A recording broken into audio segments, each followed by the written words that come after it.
Hello friends, तो कैसे हो आप सब लोग। आज मैं जा रहा हूँ एक प्राचीन मंदिर के दर्शन करने के लिए। जी हाँ दोस्तों, ये है रायण गांव में दौड़नाथ दादा जी का मंदिर। रायण गांव में नदी के किनारे एक प्राचीन मंदिर बना हुआ है। तो चलिए देखते हैं कैसा मंदिर है, क्या है इसका इतिहास पूरा। तो बने रहिए वीडियो में, पूरा मंदिर दिखाऊंगा और उसके इतिहास के बारे में भी दिखाऊंगा मैं। तो चैनल को अभी तक लाइक से सब्सक्राइब नहीं किया तो जल्दी से लाइक शेयर और सब्सक्राइब कर दीजिए।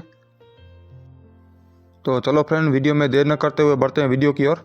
तो सबसे पहले जानते हैं इसके लोकेशन के बारे में। तो मेरे गांव से 5 किलोमीटर दूर है और मांडवी से रायण की दूरी है 5 किलोमीटर और भुज से दोस्तों ये 60 किलोमीटर की दूरी पे है।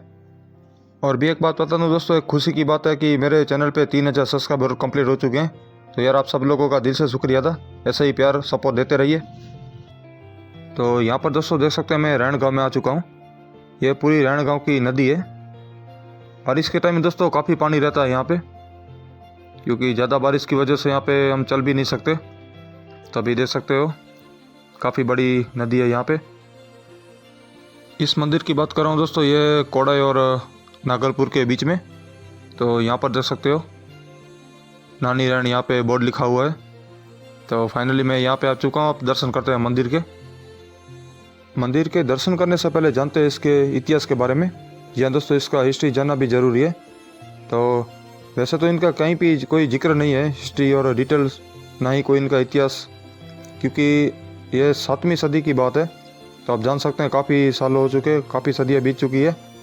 तो इनकी डिटेल कहीं पे भी नहीं थी, काफ़ी मुश्किल से इनका इतिहास मिला था मुझे। तो सब कुछ दोस्तों बताऊंगा वीडियो में। धर्मनाथ दादा कौन थे, कहाँ से आए थे और कच्छ में सबसे पहले कहाँ पे आए ये, तो विस्तार में हम जानेंगे इसके इतिहास के बारे में। तो यहाँ पर आप देख सकते हो यह मंदिर ज़मीन से काफ़ी ऊपर है। इसको ऊपर चढ़ने के लिए हमको 40 सीढ़ियाँ पार करनी होगी। 40 सीढ़ियाँ मंदिर की चढ़ के उसके बाद हम ऊपर मूर्ति के हम दर्शन कर सकते हैं। तो सबसे पहले दोस्तों जानते हैं धर्मनाथ दादा के इतिहास के बारे में। तो आपने 84 सिद्धों का नाम सुना होगा। जी हाँ दोस्तों, धर्मनाथ दादा 84 सिद्धों में से एक सिद्ध योगी है और 84 सिद्धों में इनका नाम आता है। 84 सिद्धों में हम बात करें तो नवनाथ, 84 सिद्ध और 52 वीर और 64 जोगनी होती है।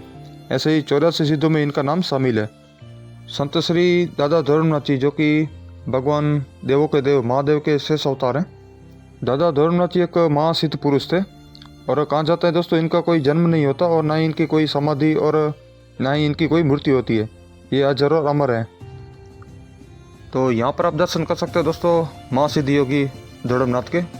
यहाँ दोस्तों धर्मनाथ ने यहाँ पर 12 साल तक तपस्या की थी और आप इस मंदिर में इनके चरण के भी दर्शन कर सकते हो और पास में इनकी मूर्ति भी है, इसके भी आप दर्शन कर सकते हो। तो 12 साल की तपस्या कैसे किसी धर्मनाथ ने और क्या हुआ था यहाँ पे, वो भी मैं आपको बताऊंगा आगे। और भी एक विषय में बात करूँ तो दोस्तों दादा धर्मनाथ अजन्म है। जी हाँ दोस्तों, अजन्म का मतलब होता है कि जो जन्म लेके नहीं आता।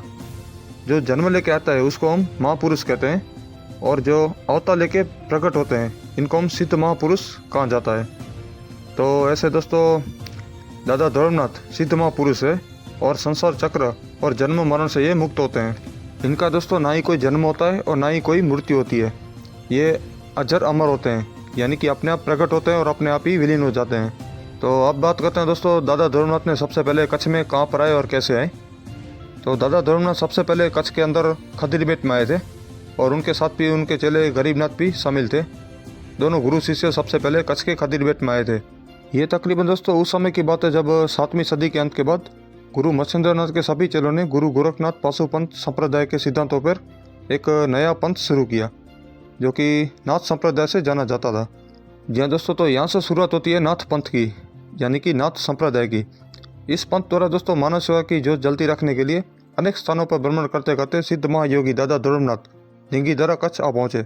यहाँ पर दोस्तों ढिंगीदरा कच्छ की धरती पे सबसे पहले महान सिद्ध योगी दादा धर्मनाथ ने अपनी भक्ति शक्ति और तपस्या से कई सारी सिद्धियाँ प्राप्त की थी। और भी साथ साथ दोस्तों धर्मनाथ ने कच्छ की कई सारी जगह पर भ्रमण किया था, जैसे कि खदीरबेट, रायणगाम, रुक्मावती नदी और ननामो डूंगर, जूरा पहाड़, कारो डूंगर, जीर्णोधर डूंगर जैसे कई सारी जगह पर दोस्तों उन्होंने तप किया था।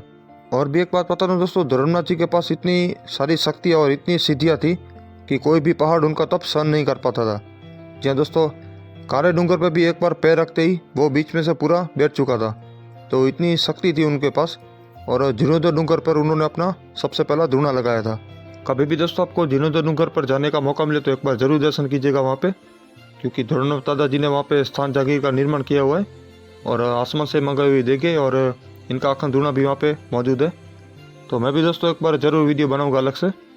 दादा धर्मनाथ जी ने दोस्तों जीर्णोद्धार के पर्वत के ऊपर सुपारी पर शीर्षासन योग में 12 साल तक तपस्या की थी। जहाँ दोस्तों एक सुपारी पे शीर्षासन आसन में 12 साल तक तपस्या की थी।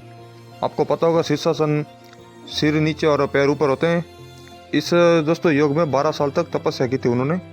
और कहा जाता है इनकी नेत्र जब खुली तो उत्तर का पूरा भाग तसमस हो गया था। कहा जाता है कि दोस्तों उस समय इनके नेत्र के तेज से पूरा उत्तरी भाग यानी कि समुद्र था वो पूरा रण में बदल गया और जितनी भी नदियाँ थी दोस्तों सब सूख गई और कई सारे दोस्तों बड़े समुद्र थे वो नमक के रण में बदल चुके। कहा जाता है कि दोस्तों जब धर्मनाथ जी ने रायण गांव में तप कर रहे थे तब उनके साथ उनके चेले गांव में भिक्षा लेने के लिए जाते थे और गुरु सेवा करते थे। पर कुछ समय के बाद ग्रामीणों ने धीरे धीरे भिक्षा देने का बंद कर दिया और इनका मजाक बनाने लगे। दादा धर्मनाथ ने रायण गांव में 12 साल तक तपस्या की थी। इन 12 वर्षों में उनके चेलों को काफ़ी सारी परेशानियों का सामना करना पड़ता था। कहा जाता है कि दोस्तों जब 12 साल की तपस्या के बाद दादा धर्मनाथ ने देखा कि उनकी चेलों की हालत उनके सिर और हाथ के ऊपर छाले पड़ चुके थे, तब दादा धर्मनाथ के चेलों ने अपनी सारी बात बताई और कहा कि 12 साल में काफ़ी कठिनाई को उन्होंने सामना किया है, क्योंकि गांव वाले मदद की बजाय मजाक बनाते थे। इस सच्चाई को पता चलते ही दादा धर्मनाथ ने गुस्से में आकर ग्रामीणों को श्राप दे दिया कि पाटन सब डाटन माया सब मिटी। ऐसा कहकर दादा धर्मनाथ और उनके चेले गरीबनाथ वहाँ से आगे बढ़ गए। कहा जाता है कि दोस्तों इस श्राप के कारण 84 पाटन मिट्टी में मिल गई। जी हाँ दोस्तों, गुजरात में कुल 84 पाटन हुआ करती थी, अब सिर्फ 2 ही बची है, प्रभास पाटन और सिद्धपुर पाटन। 84 पाटन दोस्तों सब मिट्टी में मिल चुकी थी इनके श्राप के कारण। आज भी दोस्तों आपको पता होगा कई सारे कच्छ और गुजरात की ज़मीन में से कई सारे ऐसे घर और गांव निकलते हैं, जैसे कि मोहनजोदड़ो, हड़प्पा संस्कृति, ये सब दोस्तों इनके श्राप के कारण ही मिट्टी में मिल चुके थे। कई सारे दोस्तों गांव वीरान हो चुके थे। अब जो आप दर्शन कर रहे हैं दोस्तों वो भी है यहाँ पे धर्मनाथ के सानिध्य में बना हुआ एक रामेश्वर महादेव का मंदिर, तो वो भी आप दर्शन कर सकते हैं यहाँ पे। यहाँ पर दोस्तों रायण गाँव की जो मैं बात कर रहा हूँ वहाँ पे दोस्तों 12 साल तक दादा ने तपस्या की थी, वो भी एक पैर पे। जो अभी आपने मंदिर देखा वीडियो में, दादा ने पूरे कच्छ में भ्रमण किया था। आज के टाइम में भी दोस्तों कच्छ की हड़प्पा संस्कृति और धोलावीरा जमीन में से निकली है। तो आपने वीडियो भी देखा होगा कि कच्छ के गुजरात के कई सारे ऐसे गांव जो कि आज भी इनके अवशेष जमीन में से निकल रहे हैं। तो इनके श्राप के कारण दोस्तों सब मिट्टी में मिल चुका था और कई सारे समुद्र थे वो पूरा सूख गया और कई सारे जगह थी वो भी रण बन चुकी। और आज के टाइम में भी दोस्तों ये नमक के जो आप रण देख रहे हैं वो भी इनके श्राप के कारण ही हुए हैं। रामेश्वर महादेव के दर्शन कर रहा हूँ अभी यहाँ पे। तो शिव मंदिर में देखा होगा आपने पूरे हम परिक्रमा नहीं कर सकते, क्योंकि यहाँ पे बीच में स्टॉप होता है और यहाँ पे गंगा जी होते हैं, वो हम दर्शन करके वापस लौट जाते हैं। कई सारे दोस्तों प्राचीन शिवालय में भी देखा होगा आपने, क्योंकि शिव की दोस्तों कोई भी परिक्रमा नहीं कर सकता पूरी। तो यहाँ पर दोस्तों मैंने दर्शन कर लिया रामेश्वर महादेव के। और दोस्तों कहा जाता है कि दादा धर्मनाथ इतनी दोस्तों उनके तेज और इतनी इनमें शक्ति थी, क्योंकि ये खुद भगवान शिव के शेष अवतार थे। तो आप जान सकते हैं खुद महाकाल जितनी इनमें शक्ति थी, क्योंकि दोस्तों जब ये चलते थे तब पूरी धरती हिलने लगती थी। तो जिस भी पर्वत पर ये तपस्या करते थे वो पर्वत भी पूरा हिलने लगता था, क्योंकि सबसे पहले दोस्तों जीर्णोद्धार पर्वत ने भी मना कर दिया था कि आप मेरे के ऊपर पैर मत रखो, क्योंकि मैं आपका तेज सहन नहीं कर पाऊंगा। तो दोस्तों इतनी सारी अपार इनमें शक्ति थी और कई सारी इनकी सिद्धियाँ थी। तो ये नाथ संप्रदाय से थे दोस्तों। तो आपने पूरी हिस्ट्री और कहानी पढ़ लिया। और जब भी दोस्तों मुझे एक मौका मिलेगा तो जीर्णोद्धार और थान जागीर का भी वीडियो ज़रूर बनाऊंगा आपके लिए। तो यार चैनल को लाइक से सब्सक्राइब जरूर कर देना। तो यहाँ पर देख सकते हैं दोस्तों काफ़ी बढ़िया मंदिर है, ये नानी रायण गांव में ये मौजूद है, नदी के तट पर है। तो ज़रूर एक बार दोस्तों दर्शन करना हो। यहाँ पे भी देख सकते हो कई सारी प्राचीन मूर्तियाँ भी रखी हुई हैं, जो कि करीब 400-500 साल पुरानी लग रही है। ये मंदिर भी दोस्तों 400-500 साल पुराना है। तो ज़रूर दोस्तों दर्शन करना एक बार। रामेश्वर महादेव के मैंने दर्शन करवाया आपको। इस मंदिर और इस जगह के बारे में दोस्तों बात करें तो यहाँ पे काफ़ी अपार शांति है और काफ़ी अच्छा यहाँ पे दिल को सुकून मिलता है। ये है मंदिर के पुजारी जो दादा धर्मनाथ की सेवा करते हैं और पास में रामेश्वर महादेव की भी ये सेवा करते हैं।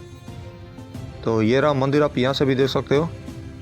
तकरीबन दोस्तों ये मंदिर 400-500 साल पुराना है। तो यहाँ पे भी दोस्तों काफ़ी सारे पुराने पेड़, और यहाँ पे भी एक धूना लगा हुआ है, वो भी मैं दिखाता हूँ आपको। यहाँ पर दोस्तों धूना लगा हुआ है लहर भारती जी बापू का, और कई सारे दोस्तों यहाँ पे जोगी ने धूना लगाया था। लहर भारती के बाद यहाँ पे बसत गिरी बापू ने भी धूना लगाया था। तो यहाँ पर आप दर्शन कर सकते हो लहर भारती बापू का धूना। तो यहाँ पर इनकी एक फ़ोटो भी रखी हुई है प्राचीन। तो यहाँ पर देख सकते हो दोस्तों, इस तरह की फ्रेम में पुरानी फ़ोटो आया करती थी, ब्लैक एंड वाइट, लहर भारती बापू और इनके गुरु प्रेम भारती बापू। यहाँ पर दोस्तों फ़ोटो देख सकते हो, काफ़ी पुरानी पिक्चर्स रखी हुई है यहाँ पे, ब्लैक एंड वाइट। यहाँ पर दोस्तों मैंने वीडियो में आपको धर्मनाथी दादा और नाथ संप्रदाय के बारे में मैंने आपको बताया। तो एक बार मैं आपको मंदिर का भी व्यू दिखा देता हूँ, फिर आप बोलोगे यार आपने मंदिर नहीं दिखाया। तो यहाँ पे देख सकते हैं दोस्तों, 400 साल पुराना मंदिर है, 400-500 साल पुराना है। और यहाँ पे इसकी लिखावट देख सकते हो, ये कच्छ की पुरानी भाषा है। आप शायद हम पढ़ भी नहीं पा रहे क्या लिखा हुआ है। ये दोस्तों काफ़ी पुरानी प्राचीन भाषा में लिखा हुआ है।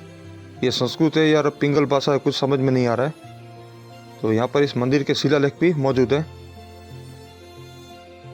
तो पुरानी दोस्तों जो कच्छ की भाषा आती थी, उसके अंदर ये पूरा शिलालेख लिखा हुआ है मंदिर का। तो यहाँ पे आप देख सकते हैं दोस्तों, 400-500 साल पुराना मंदिर है ये। इस मंदिर की लिखावट देख के मुझे एक बात याद आई, वो मैं आपको बताता हूँ कि कच्छ में दोस्तों सबसे पहले एक पिंगल भाषा करके आया करती थी। यह दोस्तों कच्छ की प्राचीन भाषा में से एक पिंगल भाषा, जो आज के टाइम में लुप्त हो चुकी है और किसी को भी पता भी नहीं है इसके बारे में। और कुछ मंदिर और कुछ पुराने स्मारक पारियाँ, उनके ऊपर आज भी ये लिखावट देखने को मिलती है हमें। तो दोस्तों आज के लिए वीडियो में इतना ही, मिलते हैं नेक्स्ट वीडियो में।